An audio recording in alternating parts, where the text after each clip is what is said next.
काय सांगता साहेब, विठ्ठलाचं दर्शन घेतलंय, काय मागणं मागं? पांडुरंगाचं दर्शन घेतलं, चांगलं दर्शन झालं. मी 3 दिवसापासून इथेच मुक्कामी आहे. मी 4 दिवस इथेच थांबणार आहे.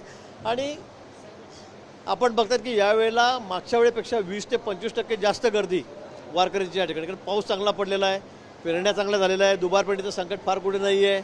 आणि म्हणून वारकरी पांडुरंगाच्या दर्शनासाठी त्याला ओढ लागलेली होती वर्षभरापासून, तोही मोठ्या संख्येत आज या ठिकाणी आलेला आहे. आणि म्हणून कुठेही या ठिकाणी त्याची गैरसोय होऊ नये म्हणून शासनाने खूप काळजी घेतलेली आहे. माननीय मुख्यमंत्री उदय परवा इथे येऊन स्वतः पाहणी करून गेलेत. माझ्या खात्याच्या माध्यमातून शौचालय जे आहे, टॉयलेट, त्याची संख्या मी दुप्पट केलेली आहे, टँकरची व्यवस्था दुप्पट केलेली आहे, मॅनपॉवर आम्ही दुप्पट केलेली आहे, सगळ्या व्यवस्था, आरोग्याच्या व्यवस्था अतिशय चोख ठेवलेल्या आहे. मला वाटतं इतकी स्वच्छ, सुंदर, निर्मल वारी ही पहिल्यांदा होत असेल राज्यामध्ये, आपणही बघतात. आणि म्हणून आमचा प्रयत्न आहे की वारी तशी सुरक्षितही झाली पाहिजे, कुठेही स्टॅम्पेड होता कामा नये, लोटालोटी होता कामा नये, कोणी जखमी होता कामा नये. ही त्याला प्रायोरिटी आमची या ठिकाणी वारीला आहे.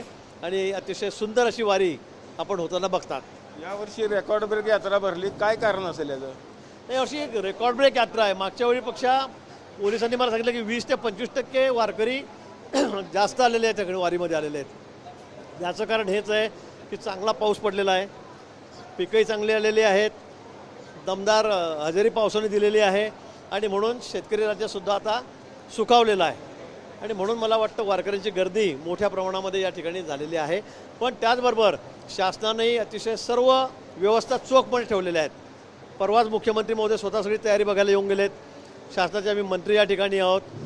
शौचालयाची संख्या कुठे स्वच्छता होणे म्हणून आम्ही दुप्पट केलेली आहे, टँकरची संख्या आम्ही दुप्पट केलेली आहे, स्वच्छता कर्मचारी आम्ही दुप्पट ठेवलेले आहे, स्नानगृह जे आहेत महिलांसाठी, चेंजिंग रूम, त्यांची संख्या दुप्पट तिप्पट आम्ही केलेली आहे. सगळ्याच बाबतीमध्ये, आरोग्याच्या बाबतीमध्ये ठिकठिकाणी आम्ही स्टॉल लावलेले आहेत, डॉक्टर्स आहेत. आणि म्हणून मला वाटतं की ही वारी सुंदर व्हावी, स्वच्छ व्हावी, निर्मल व्हावी आणि त्याचबरोबर सुरक्षितही व्हावी, ही शासनाची अपेक्षा आहे. मुख्यमंत्र्यांची पूजा सुरू असताना आम्ही बघितलं की तुम्ही स्वतः भाविकांना दर्शनाची सेवा देत होता. काय दर्शन म्हणजे आपण बघा 12 वाजेपासून 3:30 वाजेपर्यंत ही पूजा चालते. आधी पादुका पूजा त्या ठिकाणी होते, नंतर मुख्यमंत्र्याच्या हातून महापूजा होते. आणि त्यावेळेला लाईनीत उभे असलेले लोक 4 तास त्यांना थांबावं लागतं. गेल्या वर्षीपासून आम्ही या ठिकाणी पद्धत सुरू केलेली आहे की पूजा सुरू असताना सुद्धा मुखदर्शन झालं पाहिजे.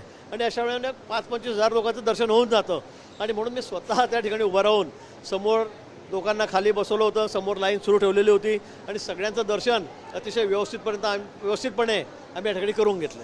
मनोज जरांगेंनी पुन्हा एकदा आंदोलनाच्या हातावर उपसले, काय त्यांच्या नक्की मागण्यात, काय विठ्ठलाला आपण पांडुरंगाच्या दरबारामध्ये आहोत, त्याच्याबद्दल आपण बोलूया. आणि पुन्हा मी पांडुरंगाला विनंती करेल की बाबा हे सगळं आरक्षणाचं जे संकट आहे, जे जातीमध्ये सगळी तेढ निर्माण होते, OBC, Maratha, Dhangar, SC, ST, मला वाटतं हे सगळं बाबा एकदा मिटवू दे.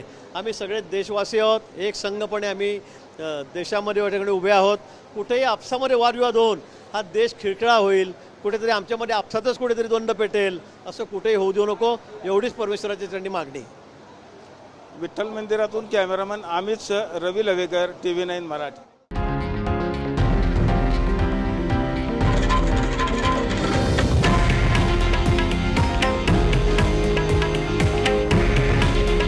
हे आहे देशातील नंबर 1 न्यूज नेटवर्क आणि आपण पाहत आहात TV9 मराठी. काळजी तुमची, हित महाराष्ट्राचं.